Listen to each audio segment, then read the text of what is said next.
So I think this could really be, again, depending on how this further develops, could be something that could be useful to patients from diagnosis all the way up to platinum sensitive and platinum resistant recurrence.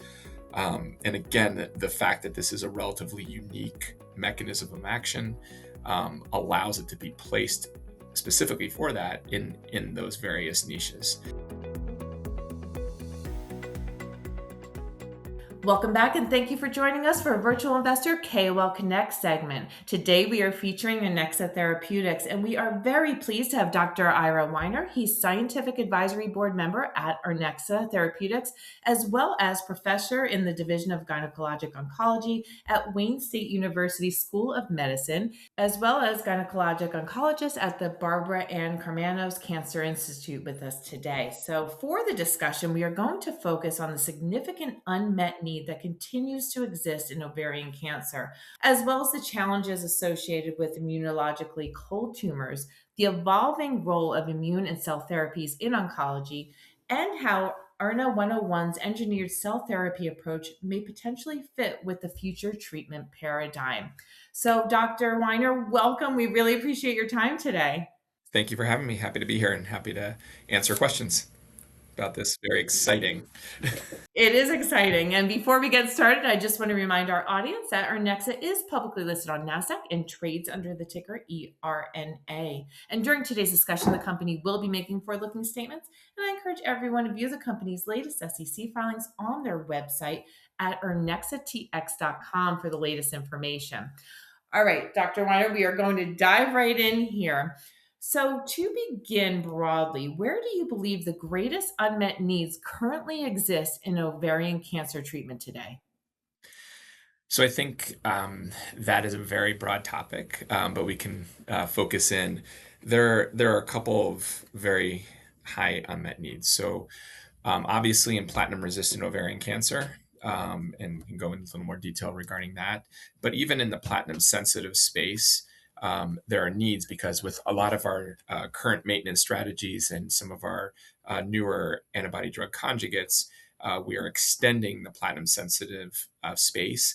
And so patients are going to eventually need additional options, even within that space, in order to obtain optimal clinical benefit. Currently there are a lot of new drugs that are being examined within the platinum and resistant and platinum sensitive space, especially the antibody drug conjugates. Unfortunately, a lot of them are being developed perhaps against multiple different targets, but the overall paradigm is very similar currently, which is a chemotherapy linked antibody drug conjugate, which ultimately is going to limit the options for patients once they receive one of these, as many of those linked chemotherapies are topoisomerase inhibitors. So, Dr. Weiner, that leads me to my next question here. You talked about options for patients. So, despite the advances in surgery, chemotherapy, PARP inhibitors, and targeted therapies, ovarian cancer remains difficult to treat for many patients. So, what are some of the biggest limitations of the current treatment landscape, particularly as patients progress through later lines of therapy? So the limitations are exactly that. Is as patients progress, the drugs themselves become more toxic typically, just because of the nature of the fact that these patients have been heavily pretreated. But not only that, the disease itself become more resistant to the various types of treatments that we wish to provide. So new areas of research are popping up all the time in terms of the immune, for example, immune landscape. But even in typical targeted agents, there are newer areas of research that need to be examined because, again, as patients progress, it becomes harder to treat the patients with excessive toxicity from the drugs and relatively limited efficacy. The problem is a lot of the drugs that we're currently developing in the platinum resistant space are now moving up to more frontline therapies. And when that happens, perhaps we might see less toxicity because the patients are less heavily pretreated. The efficacy, however, may not sufficiently increase such. And then the problem also that is once they've seen some of these drugs, the alternatives thereafter become much more limited. Extremely helpful, Dr. Weiner. So, one of the themes increasingly discussed in oncology is the challenge of immunologically cold tumors. So, why is that concept particularly important in ovarian cancer, and what types of approaches may be required to overcome those barriers? So, immune cold tumors are not just in ovarian cancer, but specifically in ovarian cancer, we know that historically, patients have not responded well to immune modulators, or especially the ICIs or the immune checkpoint inhibitors. In fact, across most of the tumors our cancer patients and across most of the trials, historically, the response rates have been relatively low in the 10 to 15%. Now, there was a relatively recent study, which was called B96, Keynote B96, which is a combination of taxane plus Keytruda. And it seemed that in patients with a CPS score of greater than 1, there was an increased likelihood of response, but the PFS, or the progression-free survival, was relatively limited. And even more so, this was in second or third line therapy. And so we would have hoped for a much better response than maybe 1 to 2 months difference. And so it was incrementally important, and is going to help our patients. But that further encourages us to find new areas of treatment, because even in that quote unquote positive trial, in which will hopefully help some patients, it was relatively, unfortunately, limited response in terms of clinical benefit. So, for my next question for our audience, I do encourage you to look up Dr. Weiner's background, because that's going to help you with, especially with this question. So, Dr. Weiner is someone deeply involved in translational research and early phase oncology development. How are you thinking about the future role of scalable, off the shelf engineered cell therapies in ovarian cancer treatment moving forward? So until now, there haven't been off the shelf available immune therapies at all, in terms of, at least, I would say, cell therapies. Most of the therapies that we're looking at currently are more the CAR T route, at least in ovarian cancer, and we have yet to see a positive trial. In fact, we see multiple negative trials secondary to the side effect profile, both of the drug and also of the pre-treatment necessary treatments in order to become ready for CAR T. For something like this, where it's a extremely scalable, meaning it's very easy to obtain, it's a relatively short manufacture time, and in fact, you don't need to do any pre-treatments to get the patient ready for this type of treatment. That's definitely a game changer.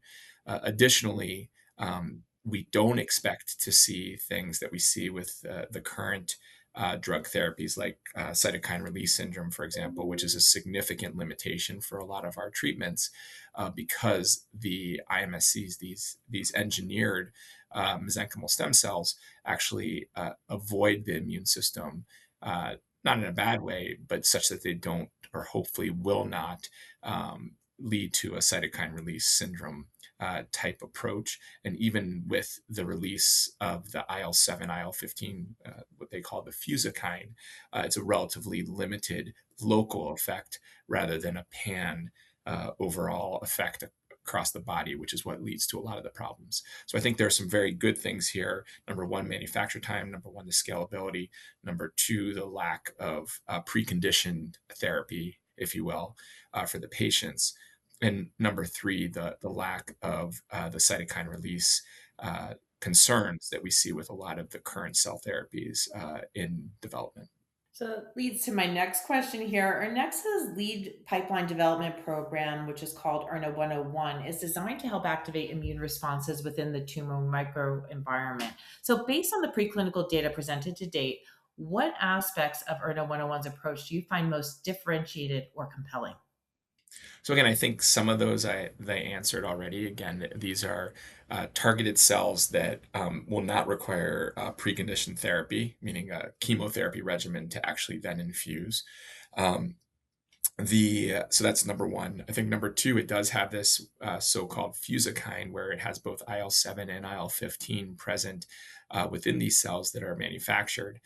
So you get a lot of very important local effects of those chemokines, increasing the CD4 and CD8 count, having some interesting effects on NK cells and tumor-associated macrophages as well, without having off-target effects. Now, there still is some information that needs to be obtained, meaning if we infuse this into the intraperitoneal space, which is how it's is going to be, at least initially, going to be delivered. What about the disease outside of the peritoneal space? And there actually is some very interesting and important preclinical data showing that the likelihood is that there's effect across the at least in this case, the mouse model, not just in the local infused area. So we have TME associated or tumor microenvironment associated effects, and hopefully the reprogramming of the TME actually will extend beyond just the local effects as well. Well, there's so many limitations with this difficult to treat cancer. And so, I guess you have to start somewhere. So even in a mouse model, those data sound extremely compelling.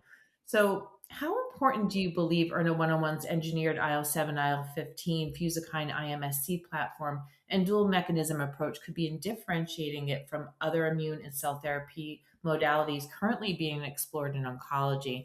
And I have a follow up to that. Additionally, what aspects of the platform's potential immune activation, tumor microenvironment remodeling, scalability, and off the shelf manufacturing profile do you find most compelling? So again, we've discussed a little bit of this, but I think the ICIs are very different. So those are the immune checkpoint inhibitors. Obviously, very different approach. Again, in the ovarian cancer, even with chemotherapy, have seen some incremental improvements. However, not what we're hoping for as a group to try to really help with our patients in terms of a very difficult to treat disease. If we're looking at other similar agents, again. Most of the agents that are being developed are more in the CAR T space, as well as the TILs, or tumor infiltrating lymphocytes, which are very difficult to produce, require additional preconditioning therapy for the patient, which cause side effects and toxicity from that alone, require hospitalization for those types of treatments.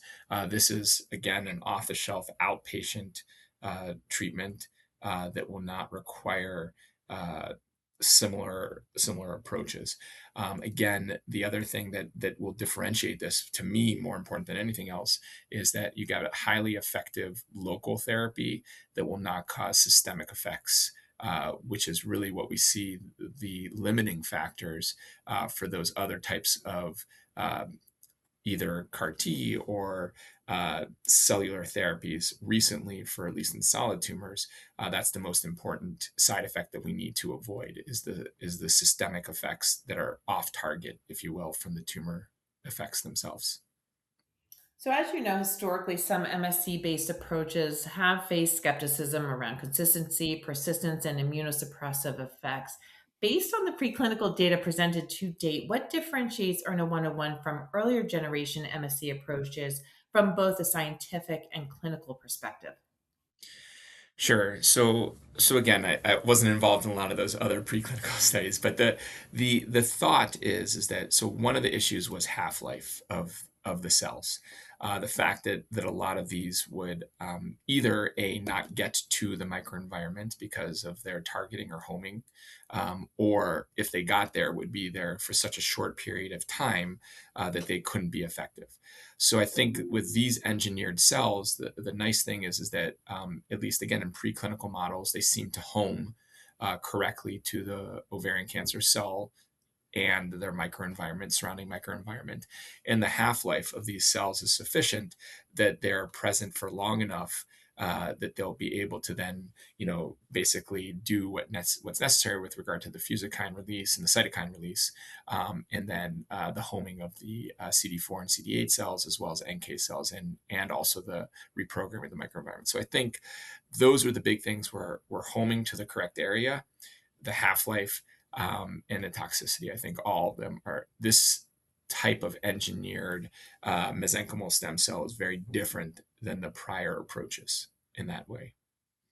Very, very helpful. So we've talked about the current treatment landscape. We talked about the challenges, and you very well described how ERNA 101 is differentiated. So I think this is my favorite question, and it's really going to help our audience understand the opportunity here with Ernexa and ERNA 101. So if clinical development progresses successfully, where do you potentially see ERNA 101 fitting into the broader ovarian cancer treatment paradigm over time?